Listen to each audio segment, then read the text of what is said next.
Metro Talk. I'm Kent Scheffel. Thanks for being with us. Jim Schrader from the Telegraph is here. Welcome, Jim. Hi, Kent. And Sam Stem from WBGZ is alongside. Welcome, Sam. Glad to be here. Sam, John Barberis, who lost to Mark Von Ida in the race for Madison County Circuit Clerk, has now filed a class action lawsuit against the county and former Treasurer Fred Bathon as a result of the tax sales that took place in Madison County. Is there a problem with an individual wanting to be a county official and then filing a class action suit against the county that may cost the county thousands of dollars?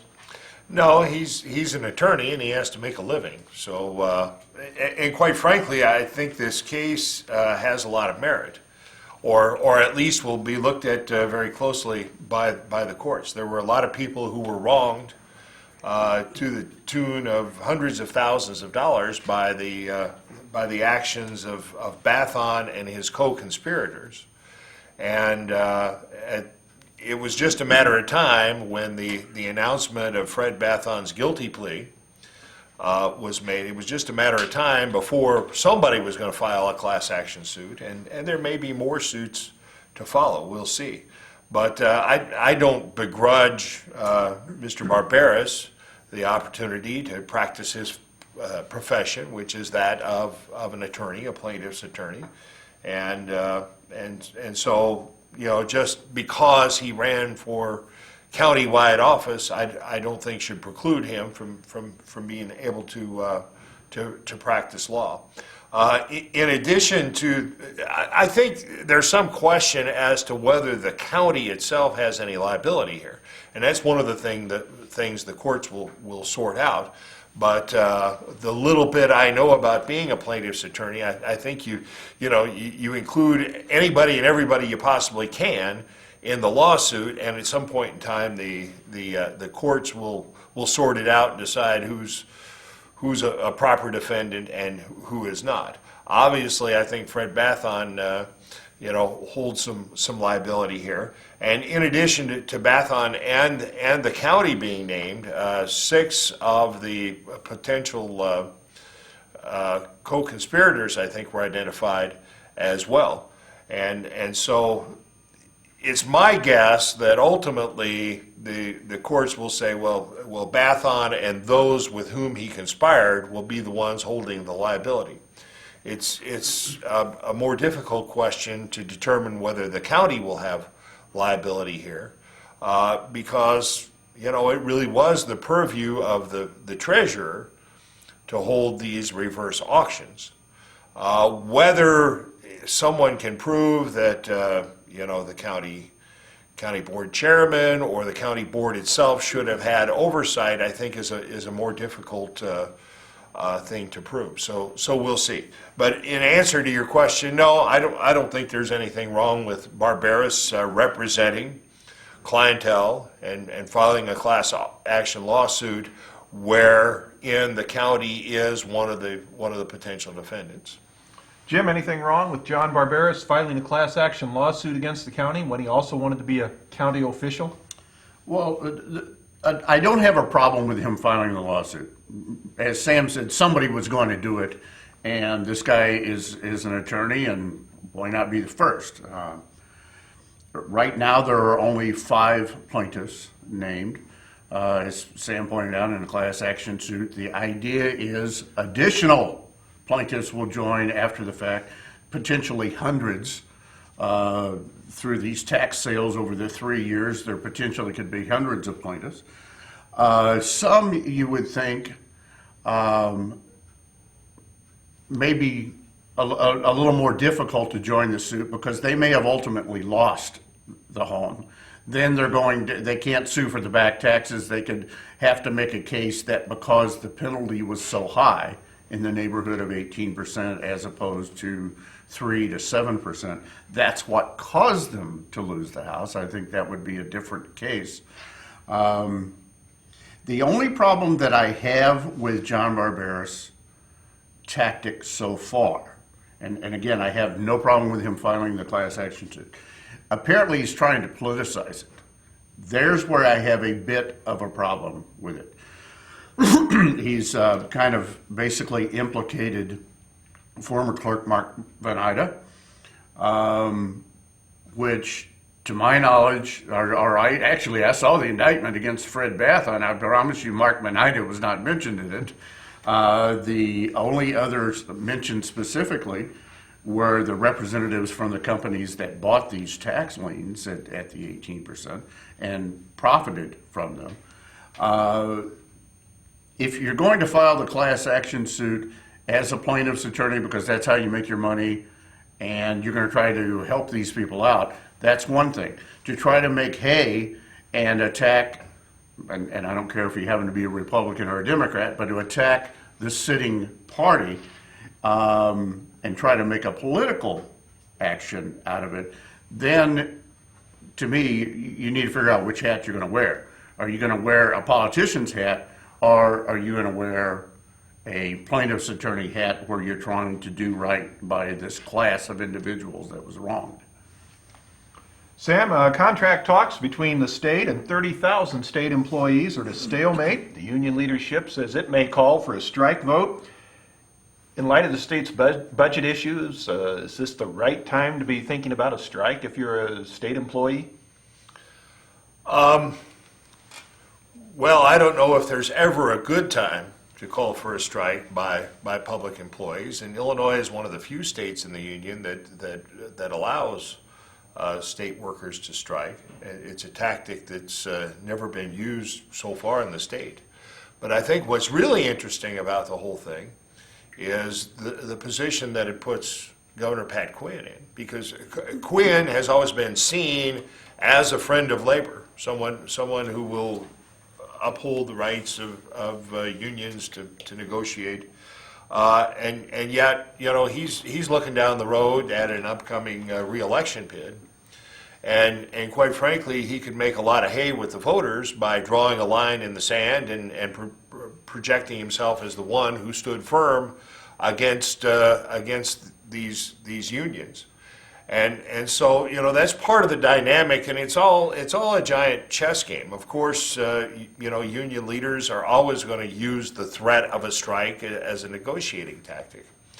And I'm not so sure that Governor Quinn sees that threat or even the reality of a strike as a negative. He very well may view it as something that he can put in his arsenal and go to the ultimate decision makers, the voters, and say, look, I stood up to big labor. I'm more concerned about the state's finances and moving forward in a fiscally sound manner. I think also it's a giant gamble on the part of the unions, because in other states across the country, governors have stood up. Scott Walker in Wisconsin, Chris Christie in New Jersey, others in Ohio and Indiana have stood up to unions and have made political hay by doing that. And if the unions overplay their hands, they very well could damage their standing. So it's a giant chess match. I think it would be a detriment to the union workers and the unions themselves to actually go out on strike, just based upon the fact that the taxpayers are fed up. The taxpayers have already swallowed a huge income tax increase in Illinois with very little progress towards solving the state's budget woes, and let alone the whole pension mess, which the unions are intricately involved with. And I don't think the taxpayers, the voters, will have any sympathy whatsoever for union workers who are demanding, you know, pay increases. The governor is asking them to agree to a multi-year wage freeze after initially asking them to take pay cuts. The unions have agreed to a one-year wage freeze, but then want pay increases in the years following that. And I think, quite frankly, the taxpayers are looking at that and saying, you know, many of us aren't getting guaranteed pay increases anywhere down the road. And in fact, we're having the life sucked out of us by government at every level, wanting more and more into our pockets for taxes. So I don't think there'd be a lot of sympathy for the unions on the part of the taxpayers and the voters. Jim, does it make sense for state workers to be looking at a potential strike at this point? Well, in your opening, I think you called it a stalemate, and I think this is the definition of a stalemate. Both sides have so much to lose with their next move. The union, as Sam says, a lot of the rank and file Joe Sixpacks are going to say, "Hey, I don't feel sorry for you. You know, you've got it pretty good, and you've got all of this pension coming forward. And if you think you want to go out and take a strike, that's fine. I'll take your job because I've been looking for a job for the last 2 years." So the union leadership has to be real careful about that. Quinn has to be real careful because, number one, he's got a huge elephant on his back with a budget deficit, and some members of the union is asking for money that the state doesn't have, and the state hasn't been able to raise any additional monies.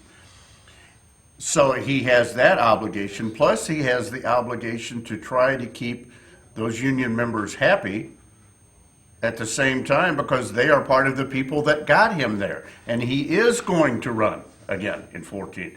So, I mean, either side has so much to lose here that I wouldn't want to be the strategist for either side sitting here saying, this is where we draw the line in the sand. By the way, voting to authorize a strike vote and going on strike, a work stoppage, is a lot different. I mean, just because you authorize a vote, that's basically a shot across the bow. To actually do a work stoppage and walk out on strike is, you know, climbing the side of the ship and trying to take over. So both sides really are, I see it, really need to continue to negotiate, and neither side really gains by drawing a line in the sand saying, I'm not going to take it anymore. There's another issue at play here as well, and that is in private industry, when employees go out on strike, part of the intent of that strike is to hurt their employer in the pocketbook.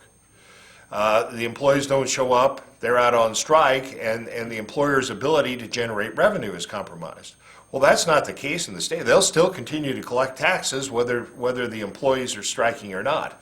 So really the only purpose of a strike by state employees is to try to create a scenario whereby the citizenry feels the impact, and quite frankly, there's some question as to whether you and I are going to feel any impact if 30,000 state workers go on strike. If some bureaucrat doesn't show up to push papers around a desk in Springfield for a couple weeks or a month, is that going to impact you or me?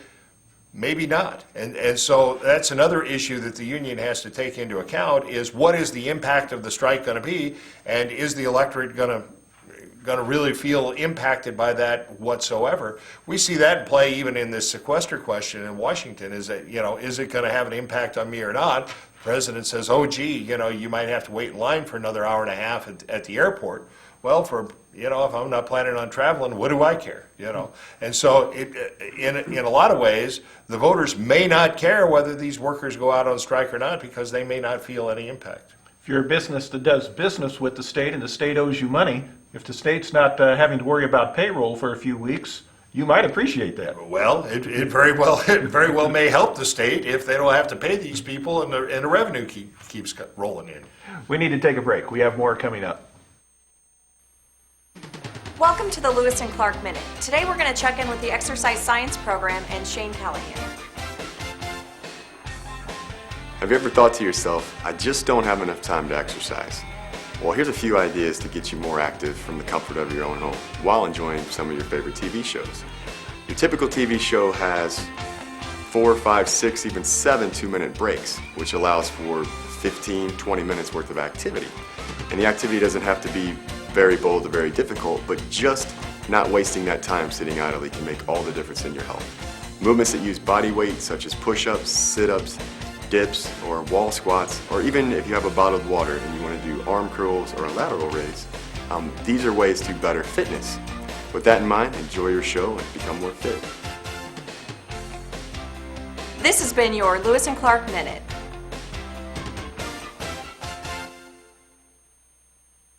My cell phone number and John's cell phone number. Hey, pretty. and number of the restaurant where we're going to be. And oh, I've left you my pager number too, just in case, because you never know.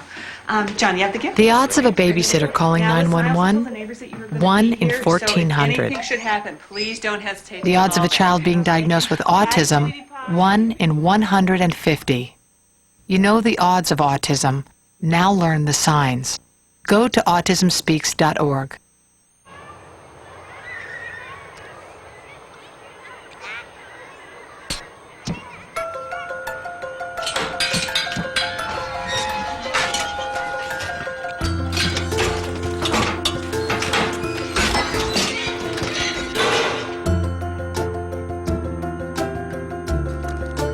Good nutrition can lead to great things. Find out how a healthy lifestyle can help your child succeed. This is Metro Talk. I'm Kent Scheffel. Sam Stim and Jim Schrader are here. Jim, Representative Lou Lang, the Illinois House Majority Leader, is saying that the temporary income tax that was enacted a couple of years ago in Illinois should become a permanent income tax, with that money being used to help pay off the pension debt. Is it a good idea to make that tax permanent to be used towards the pension problem? Okay, by a show of hands, everybody raise your hand who thought this was really going to be a temporary tax. Just wait while I count your hands. You're the only one with a hand up right now. Yeah, nobody thought this was going to be a temporary tax. Even Senator Hayne and Representative Beiser, at the time they came by our offices and came by the Big Z to talk about why they were pressured into voting for this 67% increase in the income tax. Both stated over and over and over again that this was a temporary tax. And Senator Hayne went so far as to say, as long as I am there in the Senate, it will be a temporary tax. I will never vote to extend it. I hope he stands by that, but I don't think that's going to stop it. The temporary tax, which was supposed to help us right the ship in the state of Illinois and catch up on some of the past due bills, somewhere in the neighborhood of $9 billion in past due bills, which has been estimated by Treasurer Dan Rutherford to grow to $22 billion by 2018 in past due bills.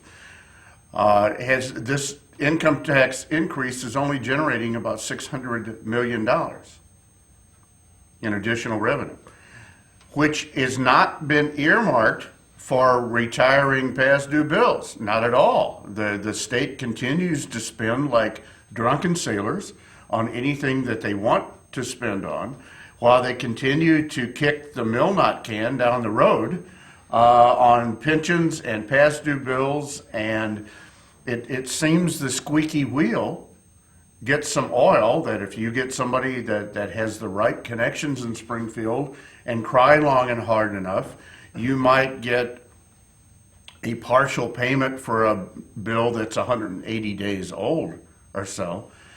But this additional $600 million a year, which is far less than they projected this tax would raise, is not retiring the debt.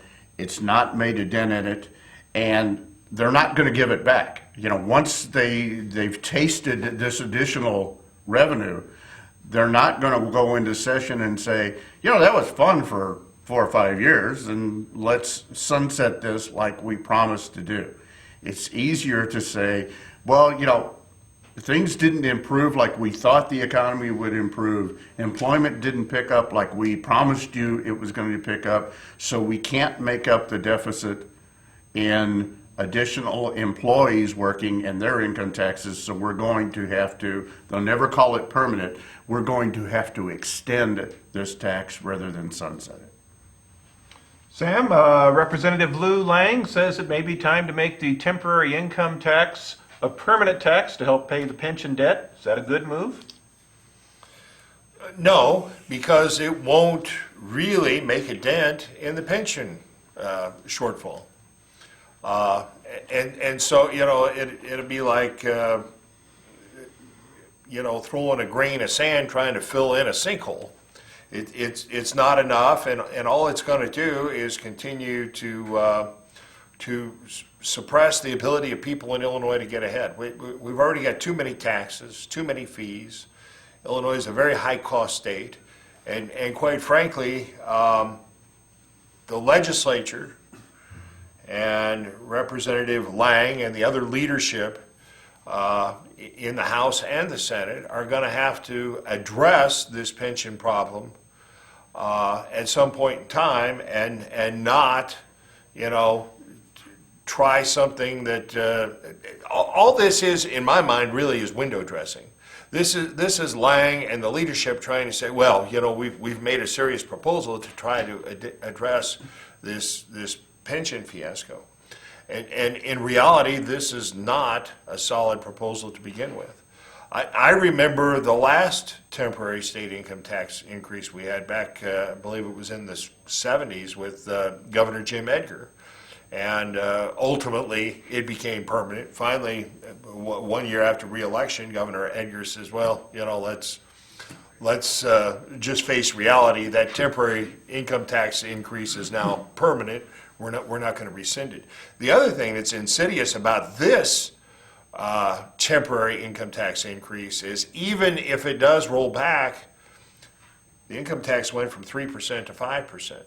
Even if it rolls back, what a lot of people haven't mentioned is it doesn't roll back to 3%. It's going to roll back to, I think it's 3.75%.